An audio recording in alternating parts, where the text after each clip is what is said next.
Bonjour, bienvenue à cette troisième vidéo sur l'information expliquée simplement. Comme je l'ai dit régulièrement dans mes vidéos, le but de ces vidéos n'est pas destiné aux experts, mais bien destiné aux gens qui ont difficile ou qui vraiment commencent avec l'informatique.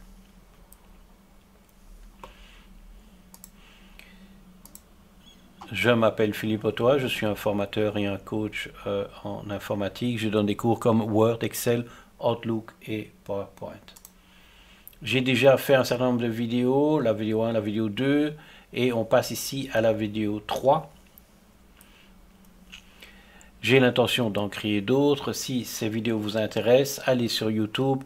Dans la recherche, vous tapez PHH vidéo avec S et sans accent. Et là, lorsque vous cliquez sur une vidéo, lorsque vous allez dans le bas de la vidéo, vous aurez ma playlist où vous pourrez retrouver toutes les vidéos que j'ai faites et que je ferai. Aujourd'hui est un moment assez charnière dans votre compréhension et dans l'affinité que vous avez pour l'informatique. Je le pars par expérience. Dans le passé, j'ai donné ce genre de cours et ça a vraiment fait des changements majeurs par rapport à l'approche que les gens avaient de l'informatique. Soyez courageux et attentifs. Au niveau du stockage, qu'est-ce qu'on sait? C'est que techniquement, il y a 3 endroits principaux où on peut stocker du document. C'est-à-dire du document Word, du document Excel, des photos, de la musique. En général, c'est soit sur votre disque dur, soit sur le réseau si vous êtes dans le cadre professionnel, soit sur Internet. Et là, ça peut être aussi bien individuel que professionnel. Ce sont les 3 endroits où on peut stocker du document et de l'information. Bien sûr, il y a d'autres endroits, mais ce sont les endroits principaux. Pour accéder à ces documents, accéder à ces endroits, il faut enclencher ce qu'on appelle le Windows Explorer.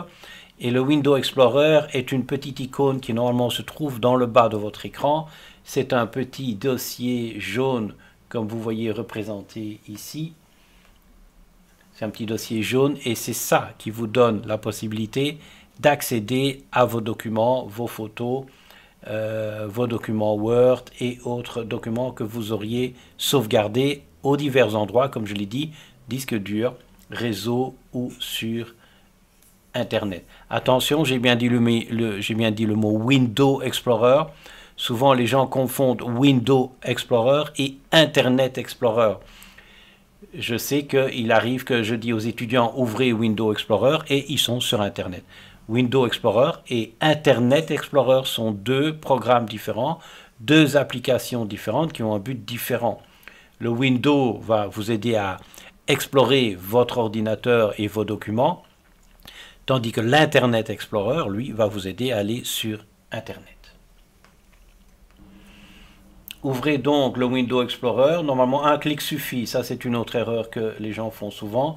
Ils font des doubles clics sur les icônes qui apparaissent dans leur barre de l'écran. C'est absolument pas nécessaire. Si l'icône est dans le bas de l'écran, un clic suffit. Vous allez avoir une fenêtre qui s'ouvre, qui est donc la fenêtre du Windows Explorer. Et je vais vous le démontrer en temps réel. Je me retrouve ici sur mon ordinateur et je vais rechercher ma petite icône dans le bas de l'écran.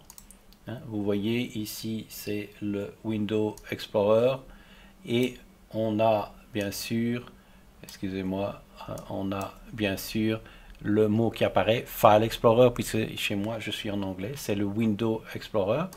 Je clique dessus. Et à ce moment-là, apparaît le Windows Explorer. Alors, n'ayez pas peur, chez moi il est noir, chez vous probablement il apparaît en fond blanc. Ce que vous devez comprendre, c'est que la première chose que vous devez maîtriser, c'est que finalement, il y a 2 fenêtres.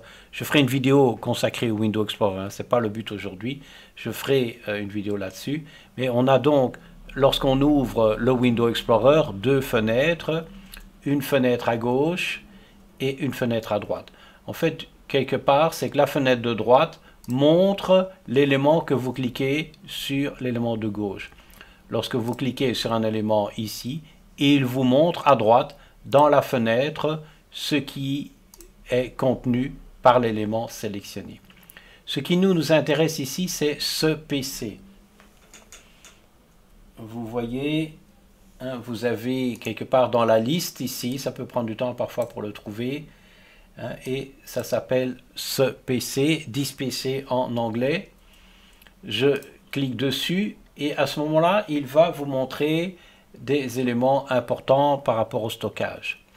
Chez moi, ici, vous voyez, j'ai C. Vous vous souvenez que dans une vidéo précédente, on a dit que le C était votre disque dur.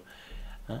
Et en général, les gens ont des problèmes parce que dès qu'ils cliquent là-dessus, d'abord le C, ils n'ont pas compris, mais ça, j'imagine que maintenant, vous, c'est clair. Mais ce qu'on va un petit peu développer, c'est ici, ce sont ces chiffres et ces lettres 775 GB. Qu'est-ce que ça peut bien vouloir dire? Et c'est le sujet que nous allons aborder maintenant. Nous allons parler du kilo, du méga, du giga et du téra. Souvent, dans l'esprit des gens, kilo veut dire un poids. Mais en fait, kilo n'a aucune relation directe avec le poids. Kilo veut simplement dire 1000. J'insiste, kilo veut simplement dire 1000. On parle de kilomètres, ce sont 1000 mètres. Des kilowatts, ça va être 1000 watts. Des kiloampères et ainsi de suite. Kilo veut dire 1000. Évidemment, la plupart des gens pensent que kilo veut dire kilogramme. Mais kilogramme veut dire 1000 grammes. Kilo veut dire 1000.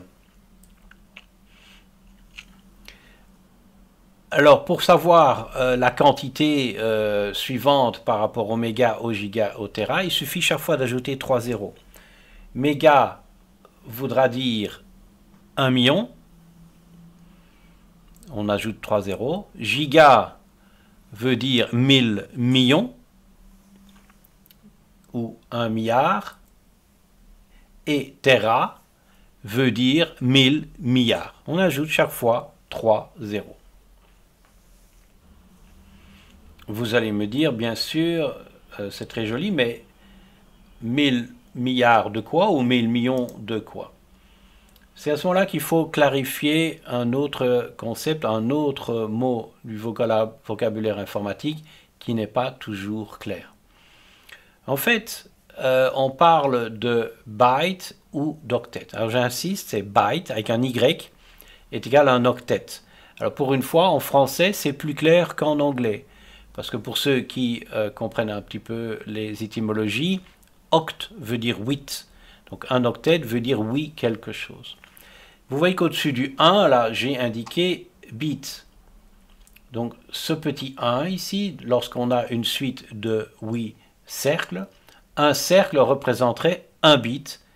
Et en fait, les 8 bits représenteraient un byte. Je répète ça parce que souvent, au niveau francophone, on est un tout petit peu perdu par rapport à ça. Parce qu'on pense que le byte et le bit, c'est la même chose. Non. Un byte est égal à 8 bits. Ou un byte est égal à un octet. Et un octet est égal à 8 bits. Voilà. Donc je sais que c'est un petit peu difficile à comprendre la première fois, mais en revoyant la vidéo, j'imagine que ce sera plus clair. Maintenant, imaginons qu'on a 8 bits et qu'on met quelque chose dans le premier, c'est-à-dire qu'on l'obscurcit par exemple. À ce moment-là, on pourrait décider que lorsqu'on a 8 bits, on a une suite de 8 bits, lorsque le premier est assombri, ben on va dire, ben voilà, c'est un code, ça veut dire A. C'est pas vrai, hein, c'est juste un exemple, hein, on est bien d'accord. À ce moment-là, on pourrait avoir des suites de 8 bits, chaque fois un octet, et chaque fois avoir un ou plusieurs bits qui est obscurci ou pas. Et à partir de là, on pourrait facilement faire un alphabet, et d'ailleurs faire plein d'autres choses, choisir des couleurs et ainsi de suite différents. On pourrait donc, avec ce système, codifier de l'information. Et c'est pour ça que l'on parle de bytes et de bits. Ici, j'ai donc montré 2 octets et vous voyez qu'il y a un bit qui est chaque fois coloré à un endroit différent, qui pourrait donc chaque fois avoir une signification différente. Alors, c'est pour ça que si je dis 1 kilobyte, hein, on a déjà vu le mot kilo veut dire 1000, et ça veut dire 1000 bytes, ou 1000 octets. D'ailleurs, probablement que je devrais mettre un SA octet.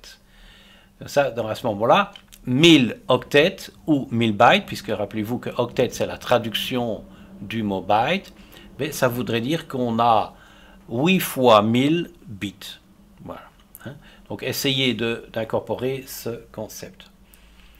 Juste pour vous donner une idée de l'espace d'un CD-ROM, hein, peut-être que certains d'entre vous savent ce que c'est un CD-ROM, eh bien, il y avait environ 700 millions de bytes sur un CD-ROM. Voilà, juste pour vous donner une idée de la place qu'on peut avoir sur un CD-ROM.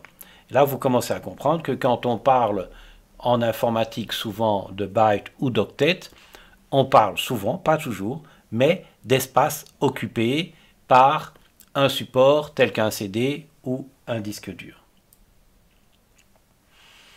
Un disque dur pourrait avoir, ici vous voyez qu'à droite, c'est un exemple, il a 237 GO.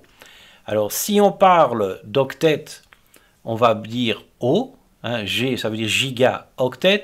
Si on est en anglais, ce sera GB, gigabyte.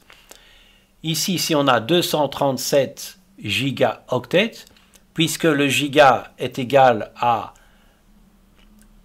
1 milliard, ben ça veut dire qu'on a 237 milliards de bytes, pas de bits, rappelez-vous, 237 milliards de bytes, ou 237 milliards d'octets. Voilà, et tout ça rend les choses un petit peu plus claires, parce que quand vous regardez une publicité pour un ordinateur, ben on parle de GO ou de GB, ou de MO et de MB, et c'est vrai que tant qu'on n'a pas vraiment compris ces petites nuances, ben on est un petit peu confus par rapport à la signification. Ici c'est un exemple, j'ai un ordinateur qui aurait une mémoire de 8 GO, hein, et un disque dur de 256 GO.